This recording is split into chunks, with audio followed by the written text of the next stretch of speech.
55, 55 और 95 हर उम्र के लिए यकसा मुफीद, मफाद आम्मा का आलम बरदार। जरूर सब्सक्राइब करें, लाइक करें, शेयर करें और बेल आइकन प्रेस करना न भूलें। Rabbani the scholar YouTube channel. आपने डॉक्टर उस्मा तस्लीम साहबा का तबसरा यहाँ पर सामईन के गोशगुजार किया। आइए जानिब मंजिल चले। हमारी मजलिस में अंजुमन तरक्की तालीम के नायब सदर जनाब जमील क्रांति साहब तशरीफ़ फरमा है। जमील क्रांति साहब ज़बान और अदब के अंदर ज़बरदस्त महारत रखते हैं। मुख्तलिफ तालीमी और अदबी सरगर्मियों में हमेशा मसरूफ़ रहते हैं। आपका मुतालिया भी ज़बरदस्त है। शेरी तसानीफ हो या नसरी, आप दोनों तसानीफ पर बेहतरीन तबसरा पेश करते रहे हैं। मैं मुल्तमिस हूँ जमील क्रांति साहब से कि तशरीफ़ लाएँ और प्रोफेसर अब्दुल मजीद सिद्दीकी साहब की किताब शख्सियत साजी के हवाले से अपनी गुफ्तगू पेश करें। बिस्मिल्लाहिर्रहमानिर्रहीम। आज के इस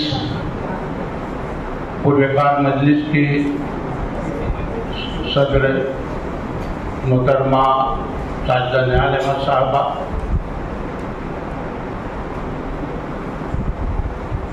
स्टेज पर बैठी हुई शहर की अदबी व बाइज़्ज़त शख्सियात, सामने की सफ़ों में मैं देख रहा हूँ शायर, अदीब, मुहक्किक और नक्कादों की एक लंबी टीम दिख रही है। और सच बात तो यह है, यासीन आज़मी साहब ने जिस ढंग से मेरा तारुफ पेश कर दिया, डरता हूँ यहाँ से हटते ही कहीं तनकीद न शुरू हो जाए।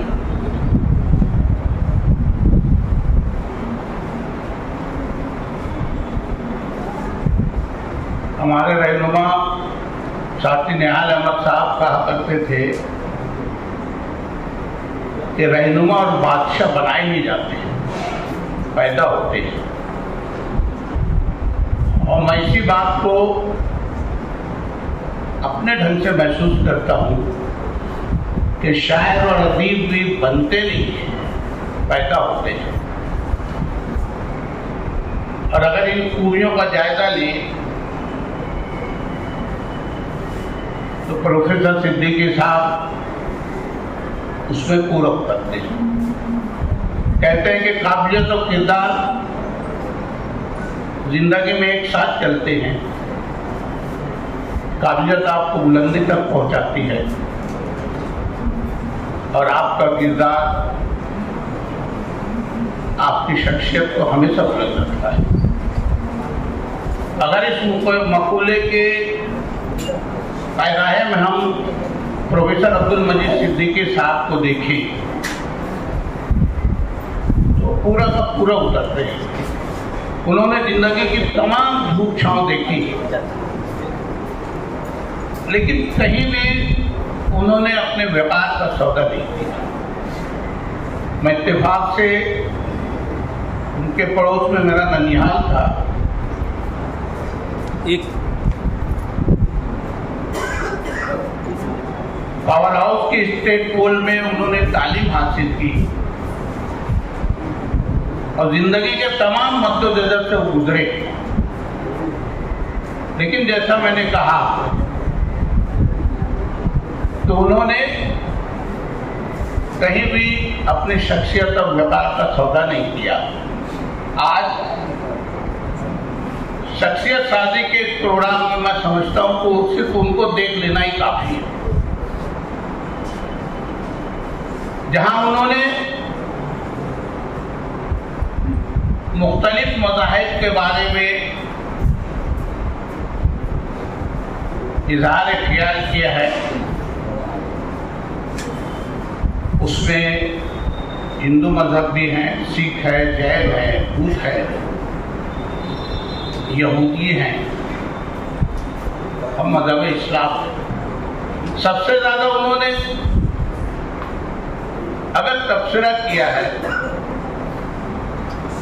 हिंदुओं के अशोक और उनके गर्म के बारे में और उसके बाद इस्लाम के बारे में। शायद उसकी वजह ये भी हो कि आज हम जिस माहौल में जी रहे हैं, आज इस मुल्क का जो माहौल है, जिस माहौल से ये मुल्क गुजर रहा है, शायद पहले से कहीं ज्यादा उसकी जरूरत है। बिलाशुबा अक़लियतों में खासतौर से मुसलमानों के साथ जो कुछ भी सलूक किया जा रहा है, उसमें हमें अपने बिरादरान वतन को इल्जाम देने से ज्यादा अपने आप को देखने की जरूरत है, अपना मुहासबा करने की जरूरत है। ये बात सच है, किसी मजहब ने ये नहीं सिखाया कि जुल्म करो, किसी मजहब ने नहीं सिखाया कि झूठ बोलो, किसी मजहब ने ये नहीं सिखाया कि किसी का हक मारो, किसी मजहब ने ये नहीं सिखाया कि मुलायमत से मत पेश आओ। लेकिन अगर उसके बरक्स से हो रहा है तो आज हमको अपनी मजहबी किताब के साथ साथ दूसरे मज़ाहिब की किताबों को पढ़ना और उनको समझने की कल से कहीं ज्यादा जरूरत है। वो शायद इसलिए भी कि आज हम मुल्क की अगर सबसे बड़ी अक़लियत हैं तो सबसे ज्यादा परेशान भी हैं, ज़हनी तौर से भी और समाजी तौर से भी। तो क्या ये जरूरी नहीं कि हम अपने बिरादरान वतन तक जाएं और उनकी गलत फहमियों को दूर करें? और ये वही उसी वक्त मुनासिब हो सकता है और उसी वक्त हम अपने मकसद में कामयाब हो सकते हैं जब हम उनकी मजहबी किताबों को पढ़ें। और पढ़ने के बाद ये जरूर महसूस होगा कि जो बातें हमारे मजहब ने सिखाई हैं वही बातें तो उनके मजहब में भी सिखाई हैं, फिर क्यों उस पर अमल पैरा नहीं है और क्यों हम अपने मजहब के ऊपर अमल पैरा नहीं है? आज अल्हम्दुलिल्लाह उस जानिब कोशिशें हो रही हैं। हमारे बहुत से अकाबरीन हमारे हिंदू भाइयों को अपने मसाजिद में बुलाते हैं। उनकी एक गलत फहमी है कि मसाजिद में हिंदुओं के खिलाफ भड़काया जाता है, बयान किए जाते हैं और नौजुबिल्लाह मसाजिद में हथियार तक छुपाए जाते हैं, रखे जाते हैं। ये गलत फहमियाँ हमारे हिंदू भाइयों में खासतौर से वो लोग जो फिरका परस्त है वो फैलाते हैं। मैं आज भी इस बात का कायल हूँ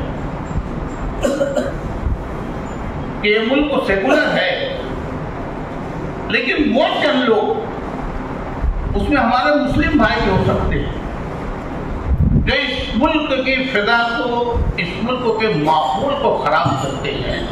वो मुट्ठी भर जरूर है, लेकिन उनमें इतना जोश, वलवला और नफरत की हवा होती है कि इंसाफ पसंद दब जाता है मुट्ठी भर, लेकिन सब पर हावी हो जाते हैं। और होता यह है कि वो वरगलाते हैं, लोगों का जहन खराब करते हैं और जो कुछ इस मुल्क में हो रहा है वो सबके सामने आया है। आज बुर्के के खिलाफ, लौजहाज के मामलात में, तीन तलाक के मामलात में जो कुछ भी बातें हो रही है, हमें 4 शादियों का रिवाज है, हम 4 शादियों तक कर सकते, उसके खिलाफ जो कुछ भी गलत फहमियाँ फैलाई जाती हैं, ये वही मुट्ठी भर फिरका परस्त है। लेकिन मेजॉरिटी को क्या हमने कभी ये बताने की कोशिश की कि आपकी गलत फहमी है, आपको जो वरगलाया जा रहा है, आपको जो बताया जा रहा है, जो लोग आपके जहन को खराब कर रहे हैं वो गलत हैं। आइए हम आपके जहन को साफ करते हैं। ये कब होगा? जब हम मुख्तलिफ मज़ाहिब के लिटरेचर को, उनकी किताबों को पढ़ेंगे और महसूस करेंगे कि वो जो बातें हमारे इस्लाम में सिखाई गई है वही सब बातें तो उधर भी है। सिद्दीकी साहब ने एक जगह लिखा है कि भगवत गीता में मैंने जो स्टडी की, बराबर ऐसा महसूस होता है कि हमारी आसमानी किताब में जो बातें सिखाई हैं वो वही बातें भगवत गीता में सिखाती है। लेकिन ऐसा लगता है उन्होंने लिखा, ऐसा लगता है कि वक्त के मुताबिक इसमें कुछ तब्दीली की गई है। ठीक है, अगर वक्त के मुताबिक कुछ लोगों ने उसमें कुछ तब्दीली की है, लेकिन ज्यादातर मवाद तो वो है ना जो हमारे आसमानी किताब कुरान से मुतासिर नहीं है, बल्कि वही बातें हैं, वही सब कुछ भगवत गीता सिखाती है जो हमारा कुरान सिखाता है। तो क्या हमारे फराइज में नहीं है कि हम उन तक जाएं और बोले कि देखो तुम्हारे हमारी किताब में कहीं फर्क नहीं है, जो जुज़वी फर्क है वो ऐसा नहीं है कि हम एक दूसरे से मुतासादिल हो। अभी शख्सियत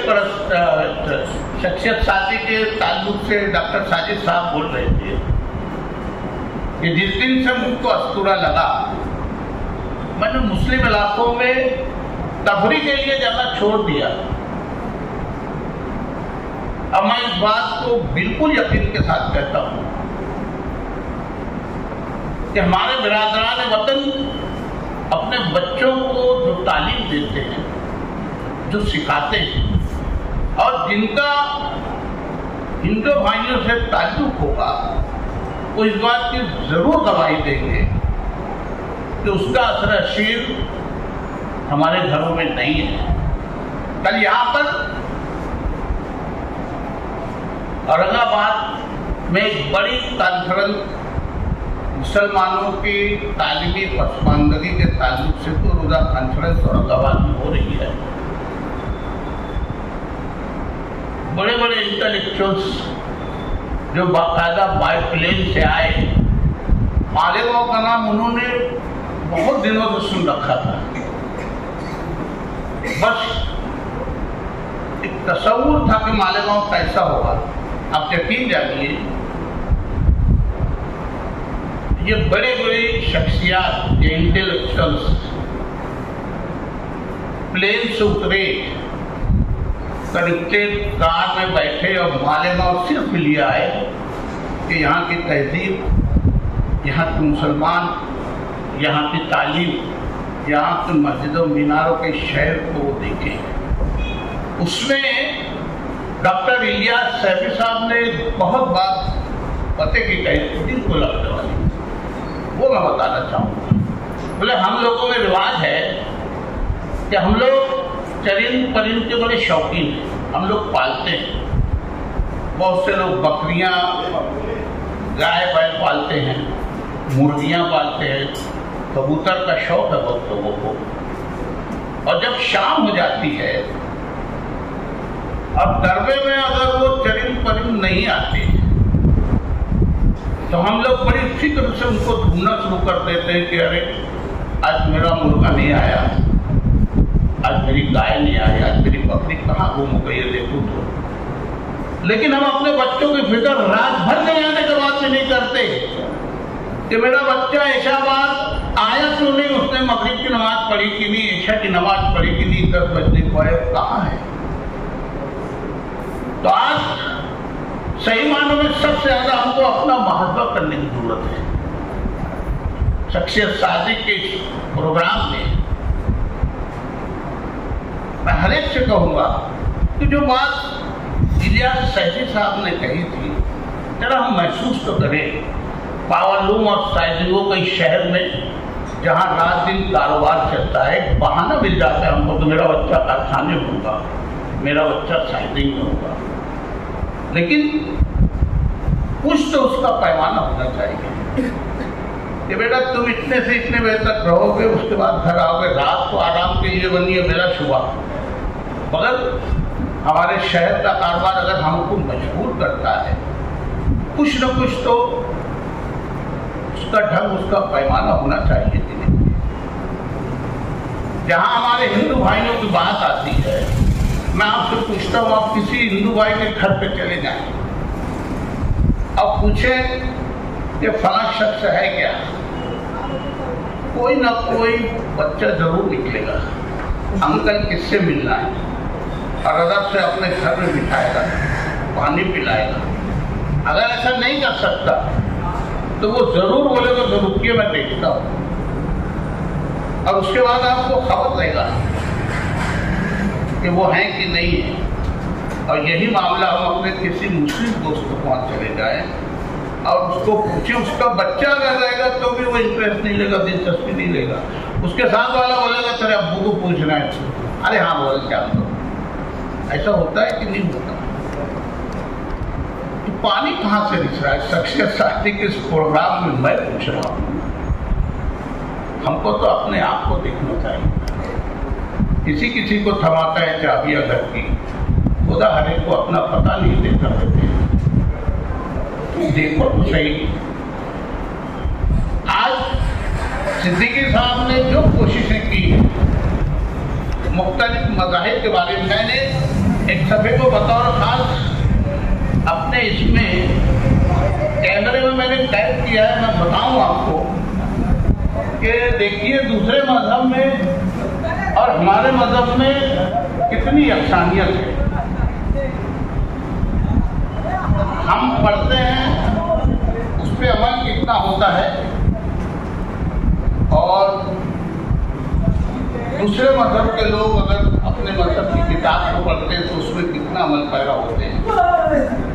इसमें भगवत गीता के ग्रंथ नंबर 12, 13, 14, 15 उसके मुताबिक यहाँ लिखा है कि नफरत और हसद के बगैर जीने वाला, तमाम मखलूकात से दोस्ती और मोहब्बत रखने वाला, रहम करने वाला और बेगरज रहने वाला, गुरूर और घमंड से दूर रहने वाला, राहत और मुसाइब पर सब्र करने वाला, माफ करने वाला, मुतमईन और कायम रहने वाला, हमेशा इबादत में लगा रहने वाला, नफस को काबू में रखने वाला, वादे वो अहद पर मजबूती से जमा रहने वाला, जो अपने नफ्स और अक्ल को मेरे हवाले कर देता है, और जो मेरा गुलाम यानी आबिद भी है वो मुझे बहुत ज़्यादा पसंद है।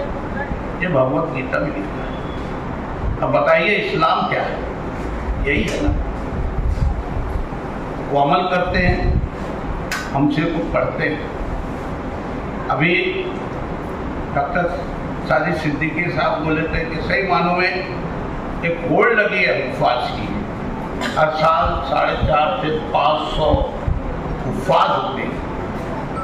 लेकिन जहाँ तक इखलासी कदरों की बात है, आप और हम सब महसूस करते हैं कि हम कहाँ जा रहे हैं। कंकर पत्थर की तामीरें मजहब का मफहूम नहीं, जहनों की तामीर भी कीजिए मिंबर और महराब के साथ। अगर हमको अपना खोया हुआ विकार और मुकाम जो हम कहीं दूर छोड़ा है उसको हासिल करना है, तो बच्चों से पहले हमको अपनी शख्सियत की फिक्र करना चाहिए, अपने इखलाक को सुधारना चाहिए, अपने आप को एक मुजस्सम बनाकर अपने आने वाली नस्लों के सामने ऐसे पेश करना चाहिए कि देखो ये हम है और हमको भी ऐसे ही रहना है। जब कहीं लगेगा कि हम वो मुकाम, वो विकार जो बहुत दूर कहीं छोड़ा है, हम उसको फिर हासिल करने की कोशिश कर रहे हैं। सिद्दीकी साहब ने जो कोशिश की है, अल्लाह उनको जज़ाए खैर देवे, इसका बदल देवे और आखिरत का ज़ख़ीरा बना दे। तमाम दुआओं के साथ बहुत बहुत 55, 55 और 95 हर उम्र के लिए यकसा मुफीद मफाद आम्मा का आलम बरदार। जरूर सब्सक्राइब करें, लाइक करें, शेयर करें और बेल आइकन प्रेस करना न भूलें।